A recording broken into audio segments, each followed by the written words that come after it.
Welcome to a very special edition of Epic Understanding. I am so excited to bring on my very next guest. Quite frankly, he is brilliant. He is helping us constantly do better. He doesn't even have to be in our living rooms to help us do better. He's written this fantastic book, but it's not his only one. I just cannot stand it.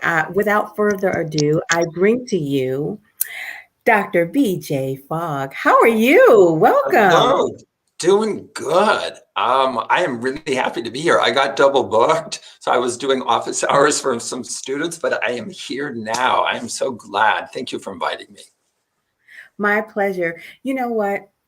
When I read your books and I look at what you have, done for us all, you want to help us do whatever it is that we are trying to accomplish, big or small, is basically what your plight is. And Yeah. I've just kind of been mulling it over. This can help with addiction. It can help with losing weight. It can help with keeping our houses clean. It's amazing. Yeah. Well, it's been a super fun journey to do research into how habits work and to have coached. I stopped counting at 40,000. I coached 40,000 people personally, week after week, year after year. It went on and on because habits can be applied in so many areas, like you're pointing out. And Uh-huh. it can be for our careers, it can be for our relationships, it can be for inner peace. And so there's just so many ways that it applies. But the good news is there's one method and there's Mhm. one way that behavior works. And once you understand that and build the skills, you can apply it in so many different directions. That is amazing. So I'm curious, BJ, one of your most impactful students created Instagram. Yeah. Oh my gosh. Oh my gosh. Yes.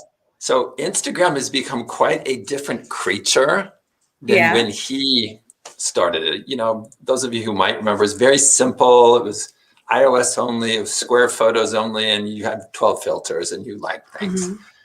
And he was in my class, one of the co-founders, and the Yeah. emphasis in that class was simplicity, like how to make things really, really easy. So you can see the connect, and that's what they did. And they made it easier than any other way to share photos. And that's one reason that they pretty much beat everybody out. So you can see Okay. the connection between my preaching simplicity to Yeah. Stanford students and Tiny Habits, which is all about you succeed by making it really, really simple. Hmm. Hmm. So your simplicity comes from this idea of behavior design. What is that? What is behavior design? Oh my gosh. So behavior design is the term that we came up with at Stanford to describe a new set of models about behavior. Mhm. Models are ways of thinking, and a new set of methods. Methods are ways of designing. Together, that's called behavior design. And so you can take almost anything. Like, I'll just give a weird example. I want more flowers in my life, right? Okay. And Yeah. you can take that abstract thing of, I want more flowers in my life, and you can use the steps of behavior design and bring in the tiny habits method. I didn't plan Hmm. this, Erica, to end up with a lot more flowers in your life. There So you you go. can take, whether it's I want to sleep better, or I want to eat healthier snacks, or have flowers all over the place, like I Mhm. actually kind of do. And you can take kind of that dream or that goal or that vision, and with behavior design, you can break it down into concrete actions that help you achieve it. And part of them are one-time behaviors like, oh, buy some really cool vases and plant flowers. And then Mhm. some of them are habits. Like this morning, I refreshed all of I had like 12 bouquets around the house, different sizes. Some of them are tiny like this. But it does require daily kind of care and feeding and Okay. rearranging. So there's one-time actions, and then there's habits. And for me, working with flowers is self-care. It's a way that I kind of relax and connect with nature and have some creativity. Now, I didn't intend to show this. This is not a crazy, awesome arrangement, but it's pleasing and it's fun to do. So You know what? I take that as you giving me flowers. So I take that personally. Thank you. here It's you go. received. Damn, you got a smile on my face. So I love it. So in the big scheme of things, because you have affected the world in your teachings in a big way. I'm not telling you to take credit for Instagram, but your thinking has helped with some big ideas.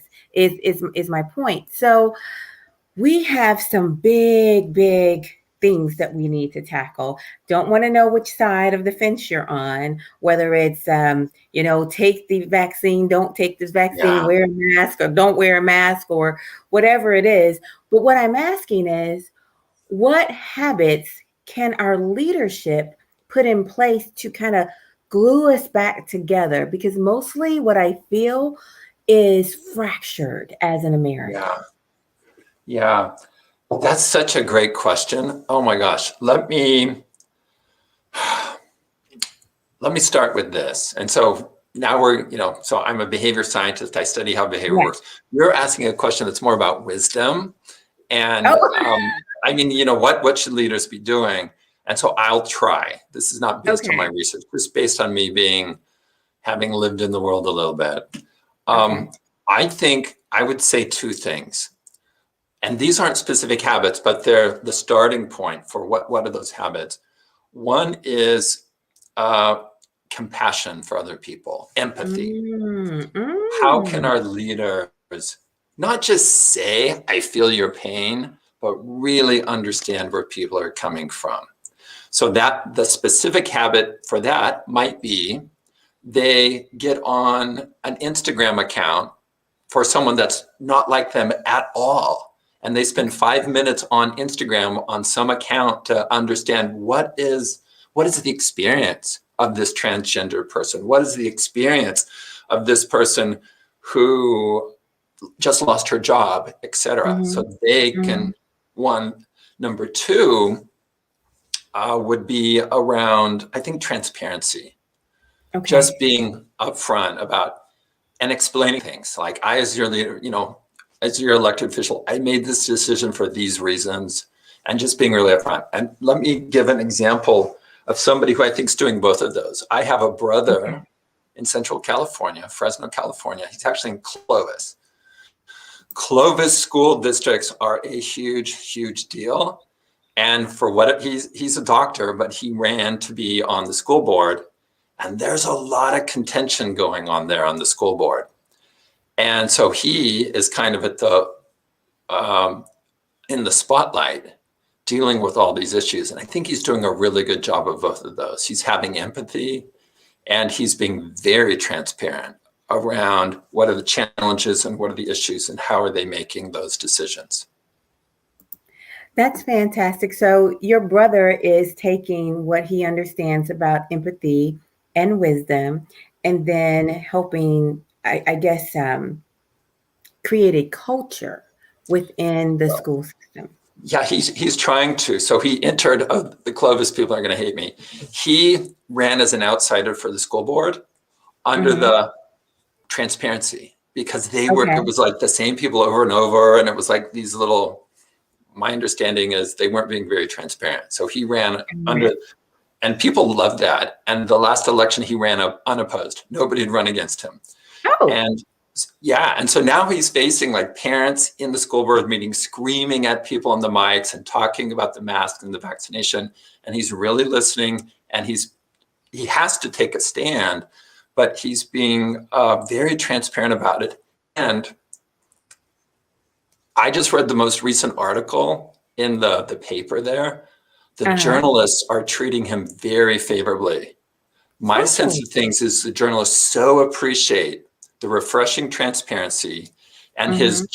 he genuinely wants to help people, that the Mhm. journalists are covering like that terrible school board meeting in such a positive way that when he Oh, sent me the wow. link, I was like, Steve, this sounds like your PR agency is writing this for you. The journalists are, so I think the journalists who really probably the best for the community are, I don't know. I think honestly, they're kind of biased towards him because of his compassion, his transparency. Ooh. Interesting, right? Because journalists aren't treating many leaders very well right now. But so far,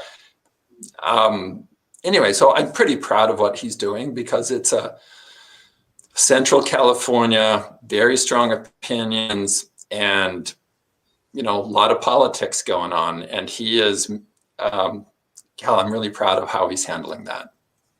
So you might go down the same vein, but I can't help but ask you, what habit can we have to unpoliticize things? Things are so political. The simplest things are so Yeah, political. What can you we know, do? that's a great, I mean, we could do behavior design to figure that out, but let me tell you what the first step is. Okay. It depends how we frame it up. Would it be depoliticize or take the political tension out of an issue? How would you describe it? What are we shooting for here? Ooh, I would like to depoliticize things Okay. because taking the political tension out of something is kind of emotional. But I Yeah. know that you believe, as a matter of fact, I believe this too, that, habits are based on emotions. So we will go down that road very soon. But I want us to collectively agree that up is up and down is down Yeah. without. Yeah. Well, let's just take the context. Let's say my brother, school board meeting, say, hey, I want to depoliticize the school board meeting. So we can talk about the students and helping the students. The Yes. next step is magic wanding and behavior design. So it's like, if we could wave a magic wand and get anyone to do anything that would take the politics out of the school board meeting and put the focus Mhm. on children, what would we do? Who would do what? And we would Okay. come up with a whole bunch of ideas. And it might be that the mayors of both cities come to the school board meeting and say, hey, everybody, let's put politics aside for the next hour. It could be that leading representatives, Democrats and Republicans, show up at the school board meeting, and hand out a flyer to everybody that walks in the door and says, hey, everybody, for the next hour, we're going to put politics aside and focus on the kids. So those are two ideas, but you'd come up with 20 or 30 of those ideas. If we could get anybody to do any behavior, once you have the set of, say, 20 or 30 ideas, then there's a way to prioritize them in behavior design called focus mapping to figure out Okay. what one or two are the best ones. So you don't do all 20 or 30. You prioritize from the wide set that you brainstormed, and then you implement those one or two ideas. So you explore, you select, and you implement. That's a Ah, type of behavior design in a nutshell. And what it helps you do is it helps you take very abstract problems and get down to the nitty gritty. What actions are we going to do to have the kind of impact we want on this problem? I really like that. So clear. See, this is why you're a fabulous teacher. I just gave you this huge problem, and you're just like, it's one, two, three. Just Well, that simple. what's wonderful is there is a process, there's a method. And like my own small town, I live in a small town of 12,000 people. The former mayor called me and said, BJ, come to a meeting. We got to talk about water conservation in this town. Mm-hmm. I'm not an expert on that, but if you know the process, if you know the methods, and y'all can learn this, you just show up and you just take people through the methods. And that 45 minutes has led to massive impact in our community. So that fact that there is like webs work through it with essentially that answers gives me tons of hope. Mm-hmm. It also should give people lots of hope that they can have impact in the world. In fact, at Stanford, we've created a free training course, people working on climate action to Okay. teach this very thing. Okay, because and it's key for people in the climate space because it's so important that they get trained on how to design for behavior change that we're putting it out there and we're just this might be the next thing that. So yeah. So, what I really enjoy about you, there's a lot of things that I enjoy about you, but this one is bubbling up and coming to mind is that you don't tell people what to think, you just tell them how to think well. And I think that is just so Oh, wonderful. ooh, that's really interesting. Thank you for that. But I do have a point of view when it comes to behavior change, though.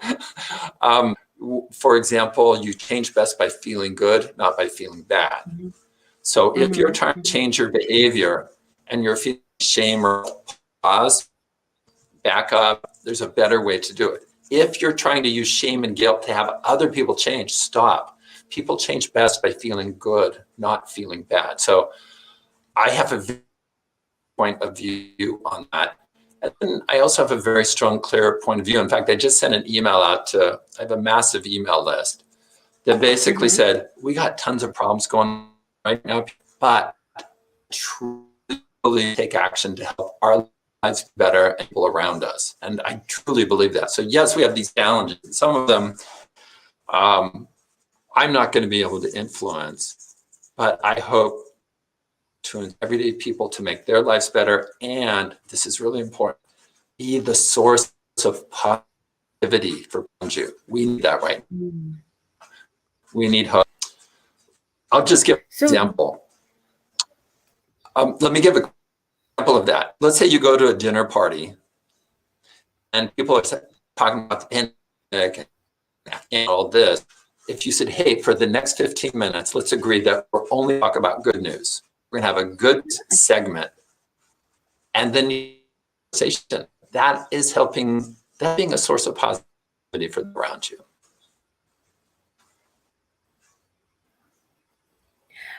BJ, I think your connection is lagging a bit. On my end, for me, you're fuzzy and breaking up. So I'm not I sure. am having some internet issues. Yes. Okay.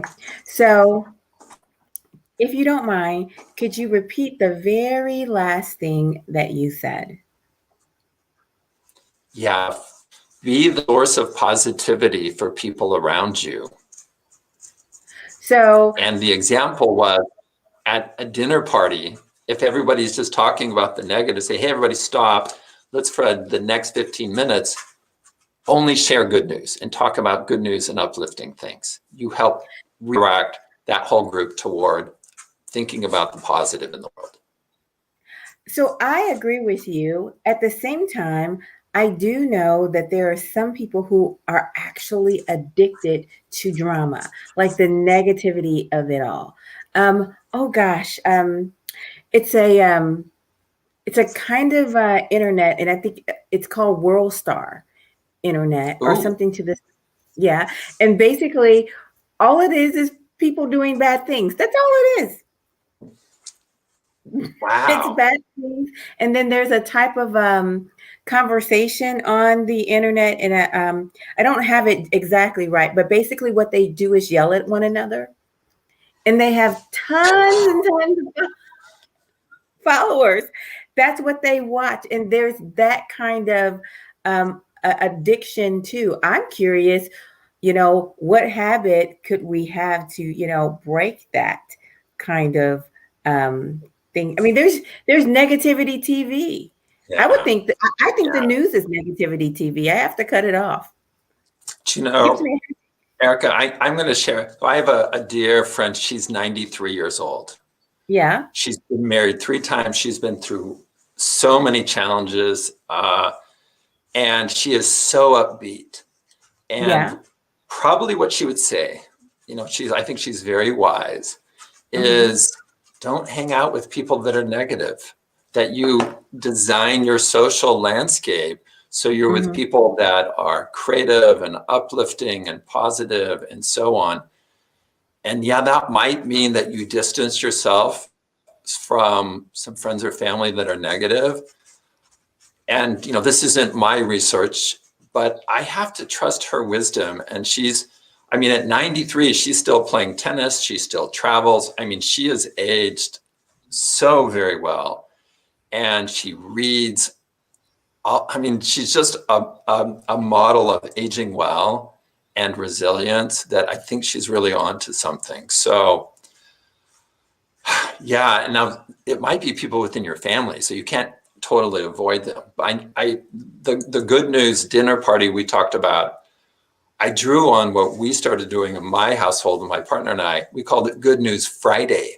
So we Okay. started, hey, today's Good News Friday, only good news, which trains you to talk about good. And if somebody brings up something negative, you just go, Good News Friday, Yeah, and they yeah. fall in line. So if you can't distance yourself from somebody who's a negative force, then there may be baby steps you can take to help them and the people in your household to point to the more positive things that call that. Now, that's not to say that challenges don't exist in the world. They do. But with optimism and hope, we are better able to tackle those massive challenges. If we're Mhm. pessimistic and we don't have hope, oh gosh, we're not going to step up and tackle those challenges in the same way. So I honestly, I really agree with you. It's just that I needed to ask the question so I can pull the people in who are facing those challenges. I have to say it was definitely a behavioral change for me. Um, like anyone, I've matured over the years. I'm 70. I'm like your friend. I'm aging like fine wine, darling. Beautiful. Okay, I'm going to start talking about you as a model of aging. Oh my gosh, but no. Um, I was in my 20s and a distinct moment in my life happened where and I'm just going to be honest and say it was God. I felt it from the top of my head all the way into my stomach, and he made me stop arguing. I'm not going to say that I've never ever argued since my 20s, but Wow. the the active engaging in it, the wanting to win in a situation that's arguing, I will actually try to withdraw from anybody who is trying to argue with me. And that has changed the trajectory of so many relationships in a positive way. It has created a space of positivity for me, so I can attest. That's wonderful. Let me build on that and share one example that happened to me. Hmm.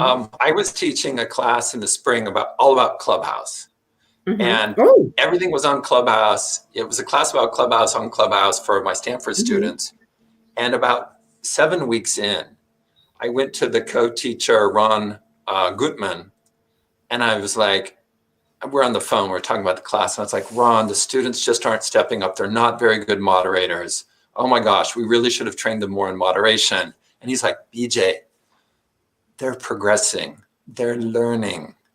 And he said one more thing, I forgot what it was, but it was just a brief, like 15, 12-second statement. And I was like, oh, you're right, Ron. And that, it's less than 15 seconds. Hmm. He Hmm. he heard my complaint, but he turned it around and he helped me see the positive in it. And that was like this moment was like, okay, I'm going to be that kind of person to people around me. That's So amazing. thank I you, love that Ron. story. Thank you, Ron. I mean, it was just a simple statement. He didn't chew me out. He just reassured me that things are going to be okay. They're learning. And yeah, And it's really about, I would say, changing our perspective a lot of times. You yeah, know, yeah. Well, and it could be simple statements. We have a friend that really everything that seems to come out of his mouth is negative. And before we met him, mm, we were warned on that. In fact, he had a nickname that he didn't know about that was like he was super, super negative. So my partner and I made a little bit of game out of it. Every mhm. time he said something negative, we would come back with something positive. Okay. And so we were traveling along and we were with his wife. I think they were taking us to the airport or something. And he said something about the dinner that he and his wife went to, and it wasn't that great. And then I think I said something like, well, wow, there must be one good memory you had from it. I turned to his wife, and her name was also Erica. And I said, Erica, what was that good memory? And so she Uh-huh. spoke up and said something good. And after I would say 3 or so times being with him, where every time he'd say something negative, it didn't annoy us because we knew ourselves that we're going to have fun with it and flip it, Uh-huh. it seemed like his general attitude around us was much more positive. So in the tiny habits way, it was after I hear, I don't want to say his name, after I hear John say something negative, I will reply with something positive or a positive Mhm. twist. And it made it easier to be with him. And I'm hoping it kind of helped him start seeing things, the benefits of a dinner that the service wasn't very good at, but he was there with his wife and had a special experience in some way. I love that example because it shows that you can actually train someone to be different with you. They may have other habits when they're around other people, but it's kind of like when you go to grandma's house, you're on your Yeah. best behavior. Yeah. When they're with Let me, you, okay.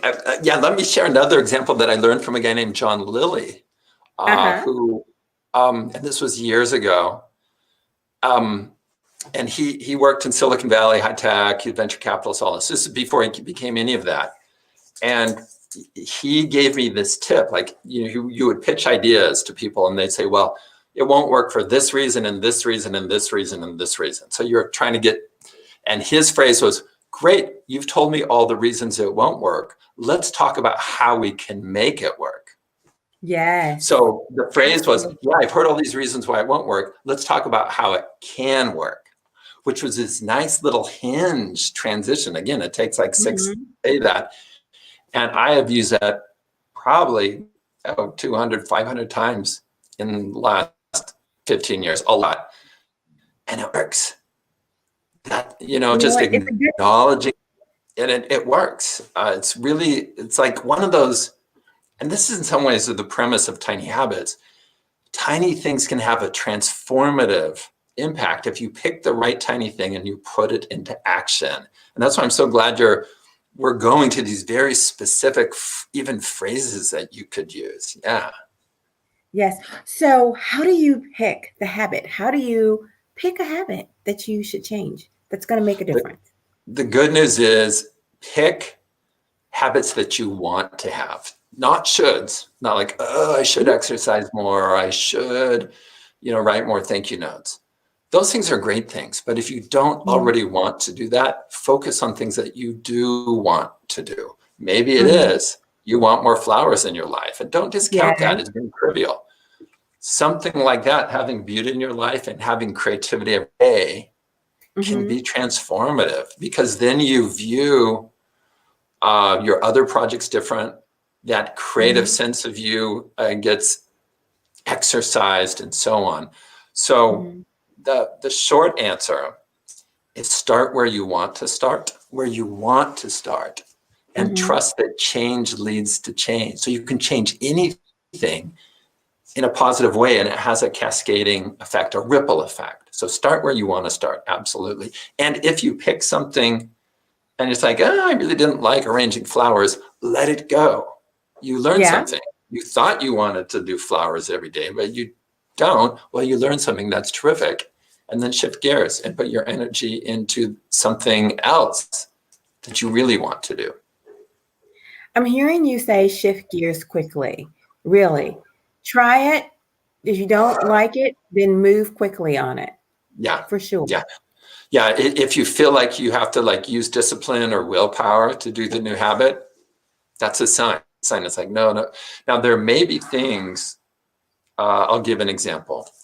Yeah. Uh, I do believe that eating fermented foods is good for my body. It may not be good for everybody, but I Yeah. believe it's good for me. I'm so glad you're going to food because I wanted to share about my diet. Go ahead. Okay. Well, and so there's also, but you might think, okay, fermented foods, I'm going to eat kimchi, but you may hate kimchi. It's like, oh my gosh, Right. kimchi is like insane. Then don't force yourself to eat kimchi. Eat sauerkraut or pickles or other types of ferments, kombucha or however you say that. And then guess what? With time, something like kimchi becomes more of a want. So even though kimchi might be really, really hard to do right now, just get Mhm. started in that path.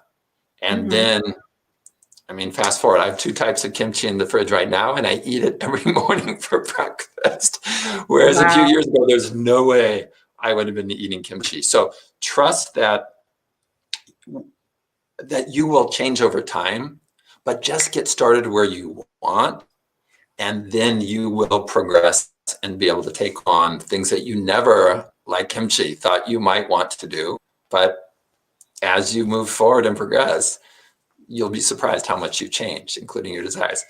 Talk to me about nutrition.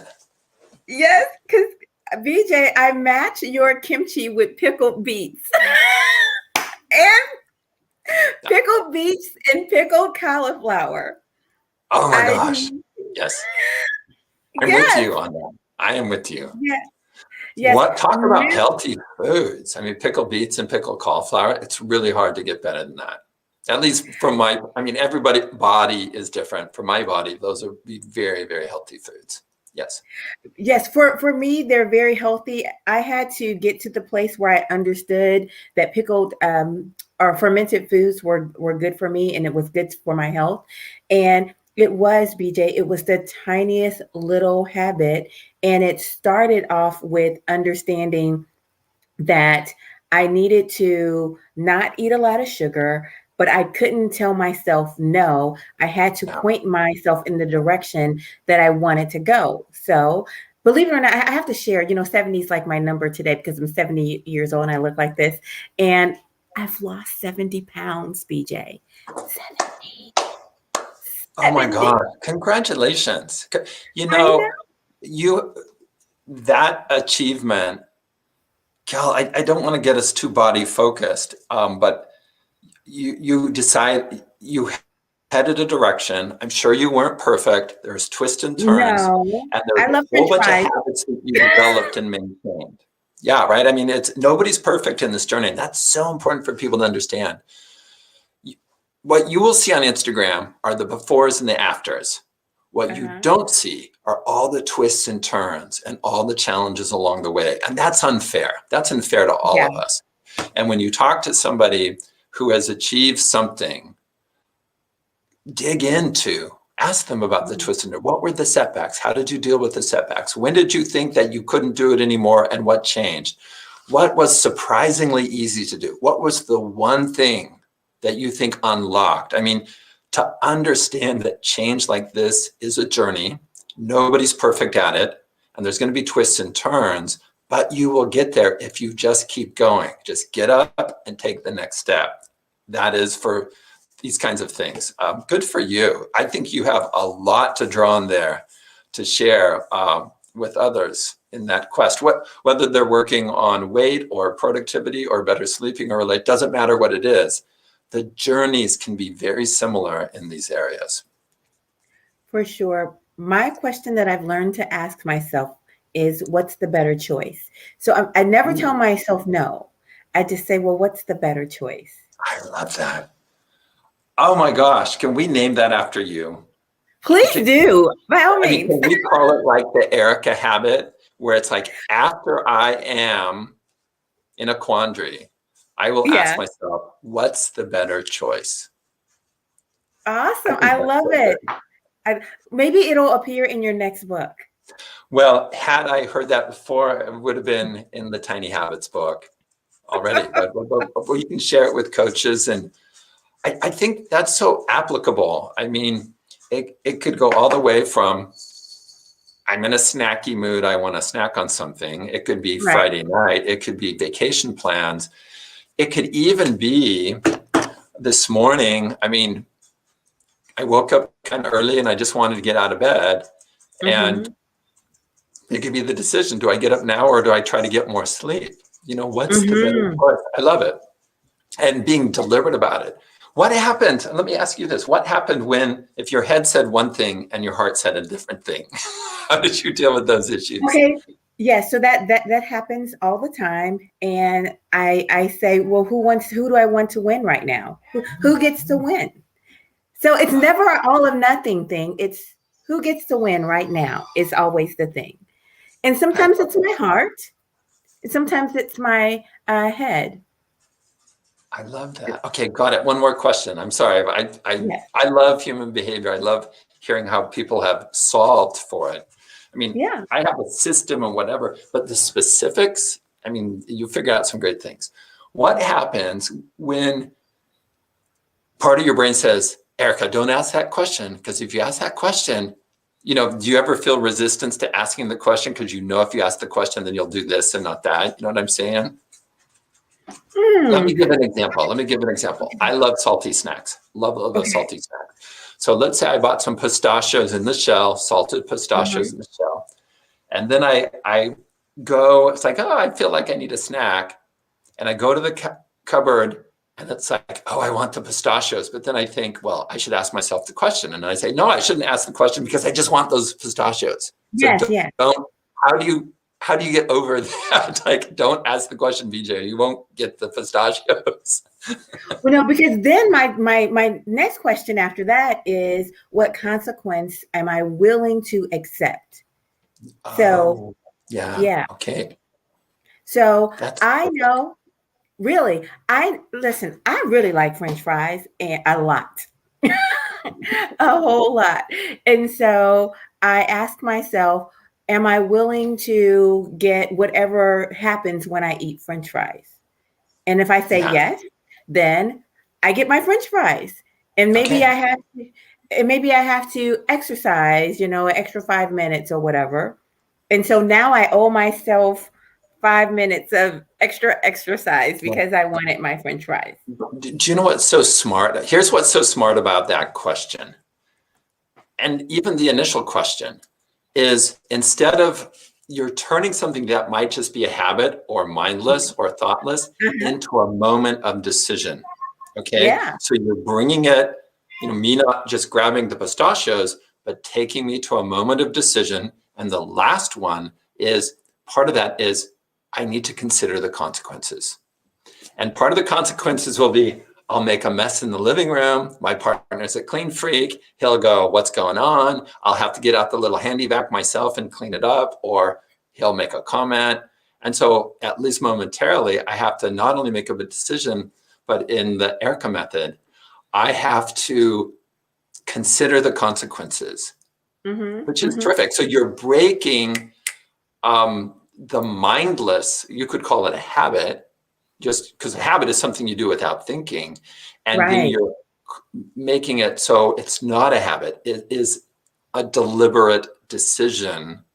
And whatever you decide maybe isn't as important as you didn't do it mindlessly.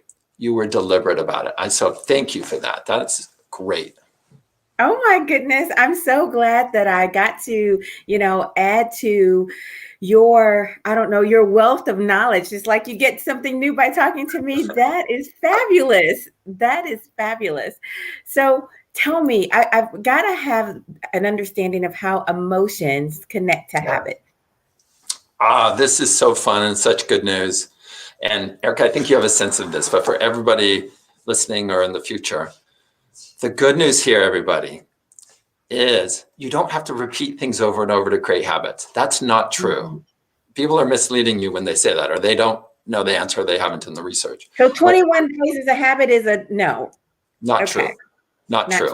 And I'm going to type into the chat bar the scientific study people should look up. This is what people always cite, Lawley 2009.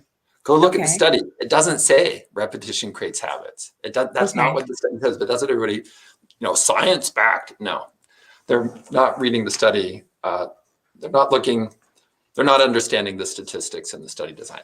What does create habits is emotions. It's how you feel when you do the behavior. So if I pick up this water glass and I feel successful because it's very robust, it's got grip and so on, then reaching for this glass becomes more automatic than a slippery round glass. Okay, so it's the emotion you feel. So if I feel more successful grabbing this glass, then this glass becomes the habit as opposed to something that's more slippery. So what you want to do to wire in a habit is, as you do the behavior, whatever that is, whether it's putting pickled cauliflower in a bowl or arranging flowers, is allow yourself to feel successful. Allow yourself to feel a positive emotion and turn up the volume on that. Make it stronger if you can, because the the strength of the emotion in that moment, the stronger the feeling of success is, the faster it will wire in as a habit. Let me give just a really quick example. I don't know why I picked the glass one, but it's here. So let's say Okay. on my cabinet, I have these round, slippery glasses and I have these robust glasses. As I reach for this glass and pull it out of the cupboard, if I go, oh my gosh, that is so solid and I can grip that so well. If I just think that to myself very vividly, Yeah. that is a deliberate way of causing me to feel successful. And then the reaching for this kind of glass is going to wire in faster as a habit, to the point, and this is where I am in my life, I never touched the round, slippery glasses. I don't even think about it. Mm. I reach just automatically for this because I feel more successful with this glass. And you can do that with snacking. You can do that with these comments, Yeah. when you could say, hey, after you help people think positivity, you can go, good for me. I am shifting the positivity in this group. I'm giving people hope. Good for me. You can think that internally and feel good about it. And that feeling, as you know, I've given a name, I call it shine. So shine is Yes. the name of the emotion when you feel successful. So it's a skill, and you can cause yourself to get really good at feeling shine in the moment. And that means you can get really good at creating habits fast. You want to know something? So you reminded me of a story that you told in one of your other interviews, and it was about your teacher who made you feel that way. Yeah. Oh my gosh. Mrs. Bondietti, my fourth grade teacher. Yeah. Yeah. If, and I'm going to answer the question this way. If somebody listening doesn't know how to feel successful in the moment, Mm-hmm. like let's say that you want to